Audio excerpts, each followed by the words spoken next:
If you pass by this vehicle sitting along Jonathan Avenue in Evanston, you might not think twice. But if you look closely, you'll find a family. Let me ask you this. Tawana, what are you doing right now? Sleeping out of my car with my kids. This is Tawana Terrell. She has 5 kids, many snuggling close together because they are all they have. Their ages range from 11 months to 11 years old. She said it's not quite home sweet home, but it's home for now. All of the shelters are full. We really don't have nowhere to go. The Red Cross put us up for 3 days, and after that, we just didn't have nowhere to go, so I just try to keep gas in my car so I can run the heat. So how do we get here? It began a few weeks ago after this house fire in Evanston in the 1600 block of Jonathan Avenue. This was home for Tawana and her 5 kids. She said a circuit was blown, and she told her kids to flip the switch on the fuse box. Then the light kept flickering on the 2nd floor. An hour later, a fire destroyed their home, and they were homeless. I've tried the 381 safe, the connection to all the shelters, St. Vincent de Paul, Salvation Army, Free Store Food Bank, Barlow's house or something like that, the Hart House. I've tried everything, and I just ain't, everybody just turning us down. She said it's not the best situation, but she tells her kids there are people in worse situations.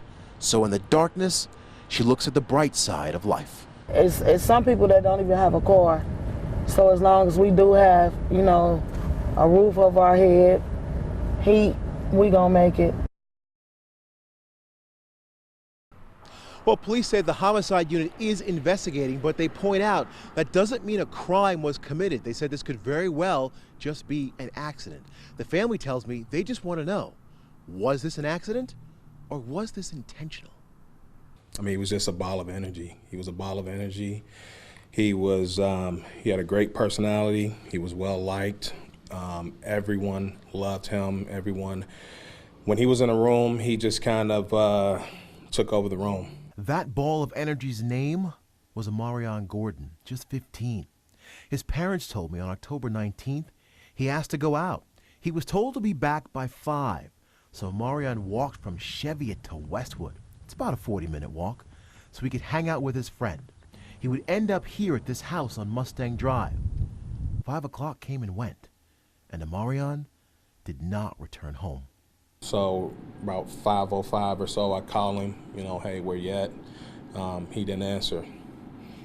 I called again at around 5, maybe 10, 5:15 or so.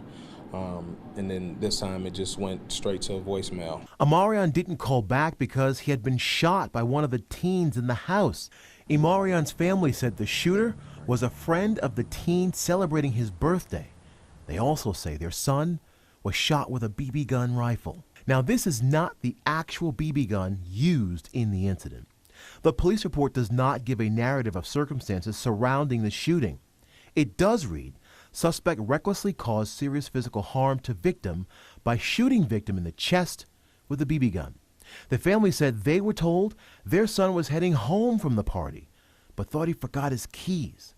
So he went back to the party. And from that moment on, their lives would change forever. When he got back in the house, him and one little boy was engaging. The birthday boy supposedly was engaged in horseplay or whatever, and the other young man had the BB rifle, and he pulled the trigger, and that's when it hit my son in the chest. I'm hurt that I wasn't there. I know he was scared. I know it was things that was going through his brain. Like, I just wanted to get home. I was just trying to get home. And, that's the part that bothers me the most. That's the part that scares me the most, that we weren't there to help him. The family tells us they were told Amarion said he couldn't breathe, and he was picked up and placed on a bed. It's not clear how long it took for 911 to be called. The teen boys would eventually call 911, according to the family, but they never told an adult. And the father said when the police arrived, the adults had no idea why they were there. So as Amarion laid on the bed, the pellet had struck an artery which supplied blood to the brain, and he was bleeding internally, his father tells me. He was told the teens said they saw a red spot, but thought it was a scrape. and there was no blood showing. So it's possible the teens didn't realize how serious the situation was. But it was. And with every passing moment, the father said people in the house didn't realize that his son was dying. And that's the biggest thing is, how much time did it take for him to go into cardiac arrest? How much time did it take for him to lose a significant amount of blood and oxygen to the brain? We went to Mustang Drive in Westwood to the home of the birthday party to try and get some answers. The police report does not list the name of the teen who shot Amarion because he's a minor. We can tell you he does not live here. The woman who does did not want her name or face used to protect her grandson, who we understand is not the shooter. But she did tell us this. I can't imagine how they must feel. It's just so traumatizing. I can't believe it. But they're in my prayers every single day. After police arrived, Amarion was rushed to Children's Hospital. We were told that we don't know how much injury his brain suffered. So but the next 24 to 48 hours are really critical. Sadly, his mother said she was told by doctors that her son had no brain function. At 1:44 p.m. on Wednesday, October 23rd, they pulled their son off life support. But in his death, he gave life. As his mother told me, her son's liver was donated. As hard as the decision was, we knew that that's what he would have wanted, was to be able to help someone else, even in his death. Imarion's parents are patiently waiting for the investigation to be finished. They said the shooter's parents have never reached out to them, so they feel there's a lingering question out there.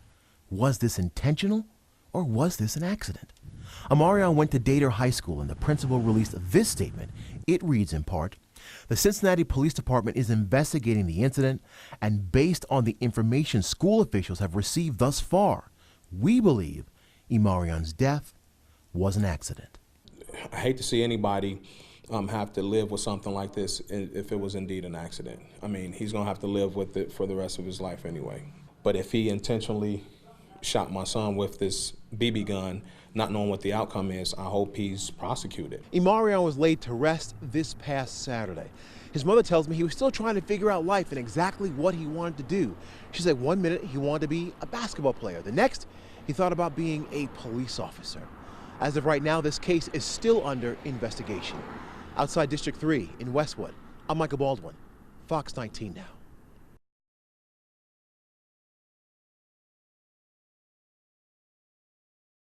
In 2018 alone, the National Center for Missing and Exploited Children cyber tip line received over 18 million calls about suspected sexual exploitation, which includes online enticement of children. We spoke to a local victim who was just 14 when she was lured by an adult through social media for sex. They make you feel good about yourself. They tell you that, oh, you're the beautiful this, I want to have a family with you, blah, blah, blah, blah, blah. At the end of the day, they're just manipulating you. Prosecutors say these men are using apps to try and snatch your children for their own sexual desires to do as they wish. Case in point, New Jersey, with Operation Open Door. Last month, officials arrested 19 men, 2 of them traveling from the tri-state, Indiana. Prosecutors in New Jersey talked about 27 different apps available to your children and their devices right now. Do you know all these social media apps and games? We caught up with Detective Brian Jones. He works for the Kenton County Police Department's Internet Crimes Against Children Task Force. He was unaware of some of those 27 apps in the New Jersey case. He said they tend to pop up and disappear so quickly. They come and go kind of based on popularity. But the ones that we hear about, the ones that are at the forefront of what we know about, are the ones that are the most popular.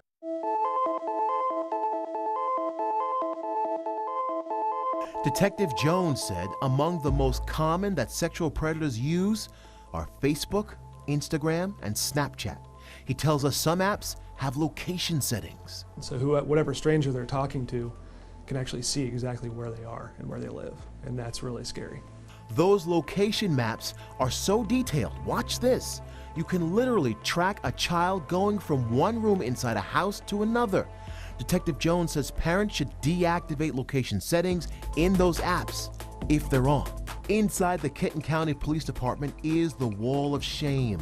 Their Internet Crimes Against Children Unit, or ICAC, has pictures of men who possessed, distributed, manufactured child porn, or traveled to our area to meet minors for sex. But they were busted by ICAC. They say some of these men were using those apps. One of the more dangerous types of applications are the ones that connect you with somebody else based off of geographic location. So those are apps like Tinder, Whisper, Grindr, all of those, because it pairs you up with somebody that's in your backyard.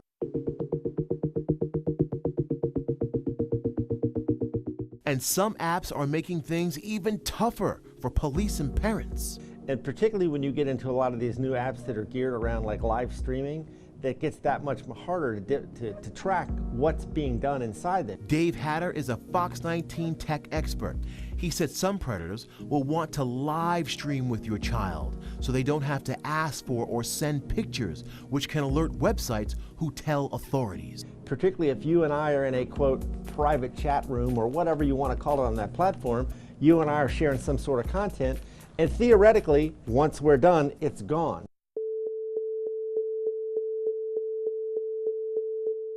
So how do you fight the predators? We talked to the victim of one who shared her thoughts, but she asked not to be identified. She said the first step for parents, notice the signs your child is giving. Parents should be looking out for, like, when your children, when you notice them going into, like, a depressive, depressive demeanor, you know what I mean? Always ask them questions. They're never going to tell you the truth. They're never going to really tell you what's wrong. This victim was 14 at the time. She said she met now convicted felon Cody Jackson through Facebook. The Norwood man was sentenced to 13 years in prison for having sex with the victim. Prosecutors said Jackson lured the victim to his apartment, held her captive, threatened her, had sex with her, and got her pregnant. She tells us she came from a broken home, and he used that against her. And she said she feels most sexual predators use the same MO. He told me I was beautiful, I was pretty, I could be a model, I could do this, I could do that. And she has an important message for any minor thinking they may go out and meet the adult they met online. They're literally saying whatever they can to meet up with you. Like, you never know, that next person that you meet up with, that could be your last time.